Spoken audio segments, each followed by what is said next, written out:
Salam mənim əzizlərim, əziz abituriyentlər. Dərsi yenicə yekunlaşdırdım onlayn dərsi. Bazar günü olmasına baxmayaraq. Əlimdə tutduğum bu kitaba baxın. Görürsünüz ki, kitab, yəni bu vəsait çox köhnə və çox işlənmiş bir vəsaitdir.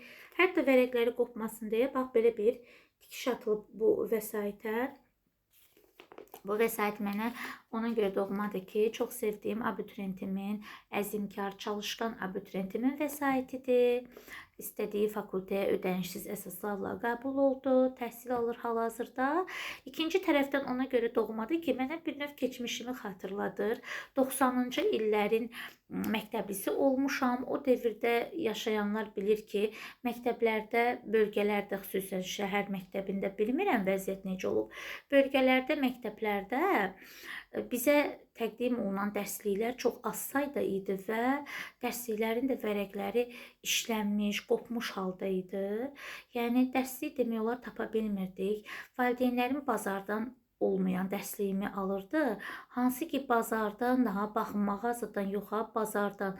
Bazarda satılan dərsliklər də işlənmiş və vərəqləri qopmuş formada idi. Yəni xatırlayırsınızsa o devirdə olanlar bilir. Demin test bankı təzə-təzə 2000-ci ildə aprel-may aylarında çıxmağa başlayırdı. Onda da 4-5 qız pul qoyurduq, alırdıq. Bir dənə testi 2 gün onun evində olurdu o test, 2 gün bu birinin evində. Biz bax belə oxuyurduq, çalışırdıq. Heç düşünmürdük biz universitetə girəndə harda qalacağıq, universitetə girəndə nə geyinəcəyik, hər gün geyinməyə paltarımız olacaqmı, gündə bir paltar, nə bilim əlimizdə hansı marka telefon olur. İndiki gənclər deyir ki, bu telefonu dəyişim, məsələn, yoruldum bu telefondan və yaxud da, yəni təbii ki, indi hamı da elə deyil, əksəriyyətindən danışırıq. Biz onu düşünmürdük.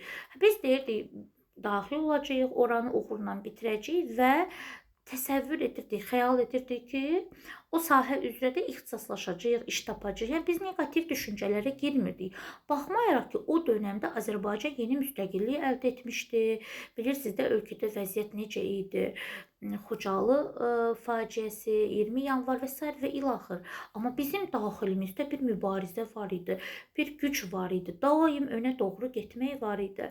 Bax, indi istəyirəm ki, indiki gənclərimiz də elə olsun. Demirəm, indi savadlı gənclərimiz, məktəblərimiz çoxdur, uğur əldə edənlərimiz çoxdur. Özüm məktəbdə işləyirəm, orta məktəbdə görürəm və indi dövlətimiz də bax, yeni dərsliklər verilir, dərsliklər yenilənir hər il. Və günü-gündən müəllimlərimiz, savadlı mütəxəssislər göndərilir. Həmişə də savadlı olub müəllimlərimiz, indi də savadlıdır. Günü-gündən, yəni hər şey yenilənir, gözəlləşir. Ona görə əzizlərim, əziz şagirdlər, əziz balalar, daxildə olan o inancı var, bizi önə doğru aparan inanc, qığılcım, mübarizə ruhu. Bax, onu itirməyək.